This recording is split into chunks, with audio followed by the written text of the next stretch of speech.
Hello friends, அஸ்ஸலாமு அலைக்கும். Welcome to Hasee's recipes Tamil. நம்ம இன்றைக்கி பார்க்க போகிறது ஒரு சூப்பரான உருளைக்கிழங்கு வறுவல் தான் பார்க்க போகிறோம். இது எல்லா ரைஸுக்குமே ஒரு பக்கா சைட் டிஷ்ஷாக இருக்கும். இந்த மெத்தடை நீங்கள் ட்ரை பண்ணிங்கன்னா வெளியில் நல்லா கிறிஸ்பியாகவும் உள்ளே நல்லா சாஃப்டாகவும் இருக்கும். இதை எப்படி பண்ணலாங்கிறத பார்க்குறதுக்கு முன்னாடி ஹசீஸ் ரெசிபீஸ் தமிழை சப்ஸ்கிரைப் பண்ணாதவங்க சப்ஸ்கிரைப் பண்ணிக்கோங்க. பக்கத்தில் உள்ள பெல் ஐக்கானையும் கிளிக் பண்ணிக்கோங்க. ஆளுங்கிற ஆப்ஷனையும் கிளிக் பண்ணிக்கோங்க. அப்போ தான் நான் போடக்கூடிய எல்லா வீடியோஸும் உங்களுக்கு நோட்டிஃபிகேஷனில் உடனே வரும். இப்போ நம்ம வீடியோக்குள்ளே போகலாம். நான் இதுக்கு 1/2 கிலோ உருளைக்கிழங்கு எடுத்திருக்கேன். அதை நல்லா தோல் சீவிட்டு நான் கட் பண்ணியிருக்கிற மாதிரி நீங்களும் கட் பண்ணி எடுத்துக்கோங்க. கொஞ்சம் ஒரே மாதிரி கட் பண்ணி எடுத்துக்கோங்க. அப்போ தான் எல்லா கிழங்குகளும் ஒரே மாதிரி வேகும். இல்லைன்னா ஒரு கிழங்கு வெந்தும் ஒரு கிழங்கு வேகாமலும் இருக்கும்.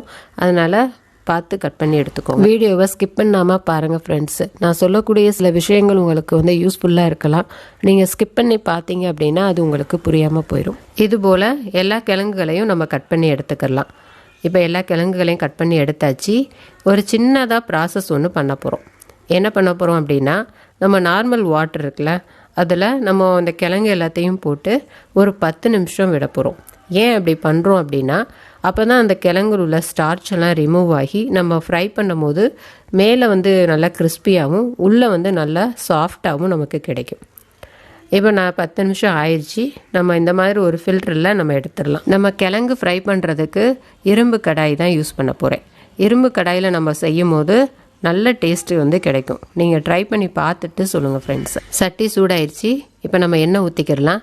நான் 1.5 டேபிள் ஸ்பூன் அளவுக்கு எண்ணெய் ஊற்றிருக்கேன். நம்ம எண்ணெய் கொஞ்சம் ஜாஸ்தியாக ஊற்றினா தான் இந்த கிழங்கு ஃப்ரை ரொம்ப நல்லாயிருக்கும். 1 ஸ்பூன் அளவுக்கு கடுகு ஆட் பண்ணிக்கோங்க.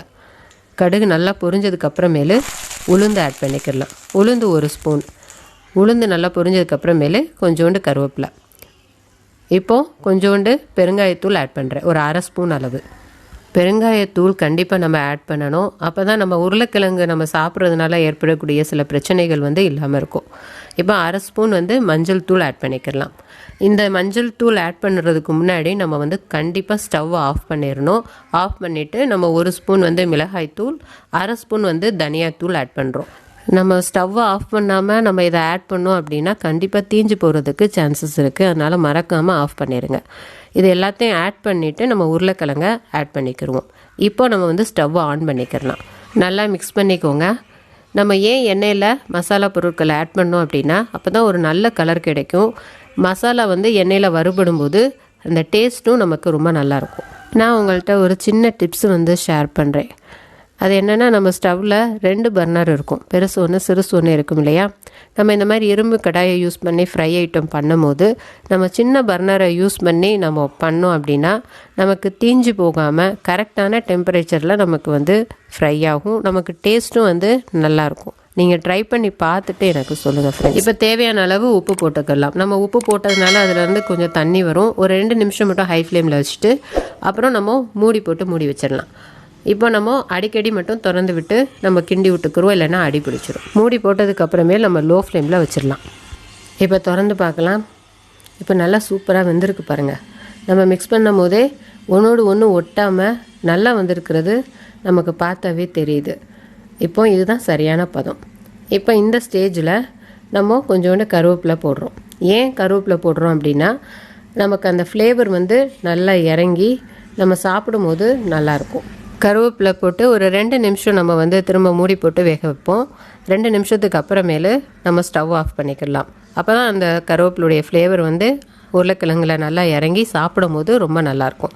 இப்போ சூப்பரான நமக்கு உருளைக்கிழங்கு வறுவல் ரெடி ஆயிடுச்சு. பார்க்கும் போதே ரொம்ப நல்லாயிருக்கு பாருங்கள். இது சாப்பிட்றதுக்கும் அவ்வளோ டேஸ்ட்டாக இருக்கும். நீங்கள் ஒரு தடவையாவது ட்ரை பண்ணி பாருங்கள் ஃப்ரெண்ட்ஸ். ட்ரை பண்ணி பார்த்துட்டு எப்படி வந்ததுங்கிறத எனக்கு கமெண்ட்டில் கண்டிப்பாக ஷேர் பண்ணுங்கள்.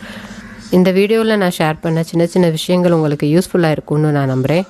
இந்த வீடியோ பிடிச்சிருந்துச்சுன்னா லைக் பண்ணுங்கள், உங்கள் ஃப்ரெண்ட்ஸுக்கெல்லாம் ஷேர் பண்ணுங்கள், மறக்காமல் சப்ஸ்கிரைப் பண்ணுங்கள். நம்ம நெக்ஸ்ட் வீடியோவில் பார்க்கலாம். தேங்க்ஸ் ஃபார் வாட்சிங்.